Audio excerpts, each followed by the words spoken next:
Big Boss Malayalam season 4 Malayali പ്രേക്ഷകർക്ക് ഒന്നടങ്കം സുപരിചിതമായി മാറിയ താരമാണ് ഡോക്ടർ റോബിൻ രാധാകൃഷ്ണൻ. റോബിൻ ഉണ്ടാക്കിയ ഓളമൊന്നും മറ്റൊരു ബിഗ് ബോസ് മത്സരാർത്ഥിയും ഉണ്ടാക്കിയിട്ടില്ല എന്നുള്ളത് തന്നെയാണ് വാസ്തവം. ബിഗ് ബോസിന് ശേഷം ആരതിപ്പൊടിയുമായി പ്രണയത്തിലാവുകയും ഇരുവരുടെയും വിവാഹം നടക്കുകയും ഇപ്പോഴും ഇരുവർക്കും ആരാധകരുടെ എണ്ണത്തിന് ഒരു കുറവുമില്ല എന്നുള്ളതാണ് വാസ്തവം.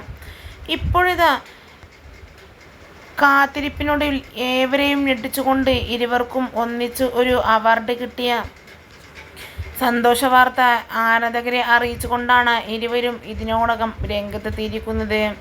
ബെസ്റ്റ് കപ്പിൾ അവാർഡാണ് ഇരുവർക്കും മൈൽസ്റ്റോൺ മേക്കേഴ്സിൻ്റെ വക ലഭിച്ചിരിക്കുന്നത്. ഈ സന്തോഷം തൻ്റെ ആരാധകരോട് തുറന്നു പറഞ്ഞ ഇരുവരുടെയും ചിത്രങ്ങളും വീഡിയോകളും ഇതിനോടകം സോഷ്യൽ മീഡിയയിൽ വലിയ രീതിയിലാണ് വൈറലായി മാറിയിരിക്കുന്നത്. എന്തായാലും നിരവധി പേരാണ് ഇരുവർക്കും ആശംസകൾ അറിയിച്ചു രംഗത്തെത്തുന്നത്.